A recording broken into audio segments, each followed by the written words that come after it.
ഈ വിഷയം തുടങ്ങിയത് മുതൽ അറിയാം. അതായത് ഈ ആക്ഷൻ കമ്മിറ്റി നമ്മൾ പൂർണ്ണ തോതിൽ ഫോം ചെയ്യുന്നതിന് മുമ്പ് തന്നെ ഈ ഇത് വന്ന രണ്ടാമത്തെ ദിവസം മുതൽ ഇവർ കോഴിക്കോട് കലക്ടറേറ്റിൽ അങ്ങനെയുള്ള പല സ്ഥലത്തും ഇവരെന്താക്കിക്കണ് അർജുന് ഐക്യദാർഢ്യം നമ്മളെ വാഹന അപകടത്തിന് ഐക്യദാർഢ്യം പ്രഖ്യാപിച്ചിട്ട് നമ്മളെ ഒരു ഡ്രൈവറെ കിട്ടാൻ വേണ്ടിയിട്ട് ഇവരാണ് എന്താക്കിയത് മുന്നിട്ടിറങ്ങിയത്.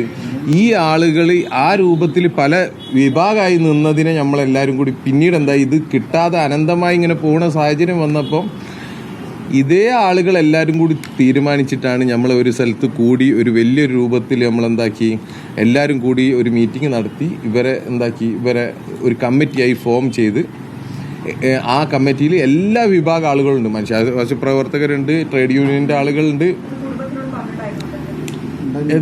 പറഞ്ഞതാണ് ആ ഒരു മീറ്റിങ്ങിന് അന്നാണ് 41 എന്ന് പറഞ്ഞ ചടങ്ങുണ്ടായിരുന്നത്. അപ്പോൾ അവർക്ക് വരാൻ പറ്റൂല എന്നുള്ളത് പറഞ്ഞ് അപ്പം നമ്മൾ ആ ഡേറ്റിലേക്ക് എല്ലാവരും വന്നു പോയിന്.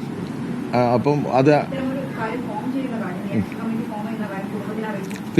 അറിയിച്ചതാ, ഒക്കെ അറിയിച്ചതിന് ശേഷമാണ് ചെയ്തത്. അന്ന് അവർക്ക് വരാൻ കഴിയൂല എന്ന് പറഞ്ഞ് അന്ന് നമ്മൾ മീറ്റിംഗ് കൂടി ഒരു കമ്മിറ്റി ഉണ്ടാക്കി. ആ കമ്മിറ്റിയിൽ ജിതിനും വേറൊരു ഫാമിലിയിലെ വേറൊരു മെമ്പറും കൂടിയും നമ്മളെ ഭാഗത്ത് ഞാൻ മാത്രമേ മെമ്പറുള്ളൂ, മുബീൻ ഇല്ല.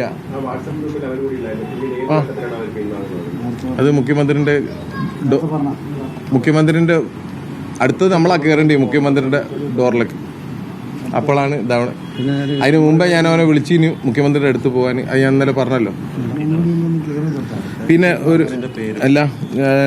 പിന്നെ ഒരു 2000 രൂപ ഞാൻ കൊടുത്തു എന്നുള്ള ഞാൻ കൊടുത്തു എന്തോന്ന് അവൻ പറഞ്ഞതാണ് അടുത്തൊരു അലിഗേഷന്.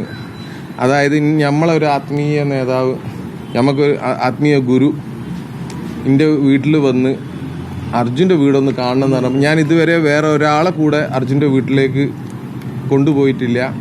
പക്ഷെ ഞാൻ ബഹുമാനിക്കുന്ന എൻ്റെ ഒരു ഉസ്താദിനെ ഞാൻ ആ വീട്ടിലേക്ക് കൊണ്ടുപോയി. അവർ ഒരു സന്തോഷത്തിന് എന്തോ ഒരു പണം കൊടുത്തതാണ്. ആ പണം അവർക്ക് ഇത് ഇഷ്ടപ്പെട്ടില്ല കൊടുത്തത്. അത് നമ്മളൊരു പ്രായമുള്ള ആളുകൾ അത്രേ ഉള്ളൂ, അതിന് കണ്ടാൽ മതി. നമ്മളൊരു പ്രായമുള്ള ആൾ, നമുക്കൊരു ഉസ്താദാണ്, അവർക്കൊരു അപ്പൂപ്പനായിട്ട് കണ്ടാൽ മതി. ആ അപ്പൂപ്പന് മോൻക്ക് ഒരു പോക്കറ്റിൽ ഇട്ട് കൊടുക്കണം. അത് നമ്മളെ കോഴിക്കോടോ മലബാറിൻ്റെ ഒരു ഇതാണ്, ആ ഒരു മാമൂല. അതിനെ അങ്ങനെ കണ്ടാൽ മതി. അതിനൊന്നും ഇത്ര ഇതാവേണ്ട ആവശ്യമില്ല.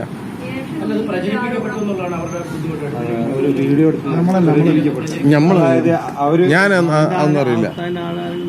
അല്ല അങ്ങനെയല്ല, അതൊക്കെ എന്ന് പറഞ്ഞാൽ ആര് ചെയ്തു എന്നുള്ളത് അന്വേഷിച്ചോളി.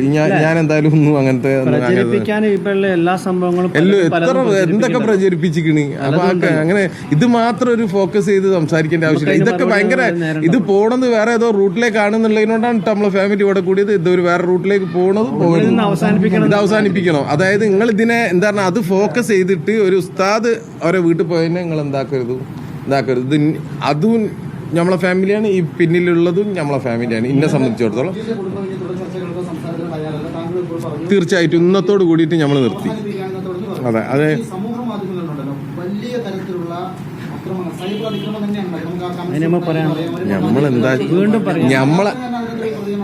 ഞാൻ ഓൾറെഡി ഞാൻ പറഞ്ഞല്ലോ, ആദ്യ ദിവസങ്ങളിൽ 2 പ്രാവശ്യം ഞാൻ ഇറങ്ങി ചെന്നിട്ടാണ് റിക്വസ്റ്റ് ചെയ്യുന്നത്, ദയവ് ചെയ്തിട്ട് ഈ കമൻസ് ഇടണം. ഇത്രയൊക്കെ കൺട്രോൾ ചെയ്യാൻ മാത്രം പവർ എനിക്ക് ഉണ്ടെന്ന് തോന്നില്ല. എല്ലാം എനിക്ക് ഇങ്ങനെ നിന്നിട്ട് ഞാനിപ്പോൾ ഈ പത്രസമ്മേളനം എന്തിനാ? ഈ പത്രസമ്മേളനത്തിൻ്റെ അവസാനം കൺക്ലൂഷൻ എന്താണ്? അതിലേക്ക് വരുമല്ലോ, വെയിറ്റ് ചെയ്യും.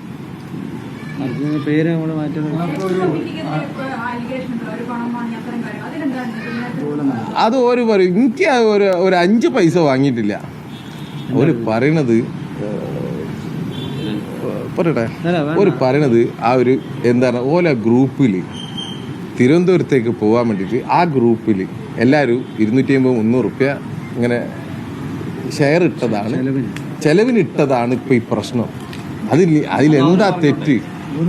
അത് ഓല് പറഞ്ഞോളൂ, എനിക്ക് അതിലൊരു തെറ്റും തോന്നിയില്ല.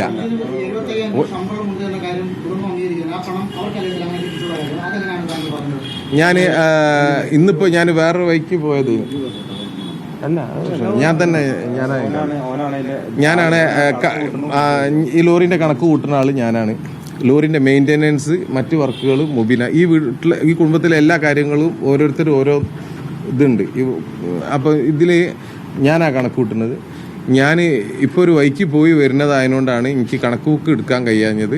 നിങ്ങൾക്ക് കണക്ക് ബുക്ക് നോക്കാം, ഞാൻ ഓനക്ക് മാസം 75,000 കൊടുത്തുക്കണോ ഇല്ല എന്നുള്ളത് ഓൻ്റെ ഹാൻഡ് റൈറ്റിംഗ്, അത് സിഗ്നേച്ചറോട് കൂടിയിട്ട്. അത്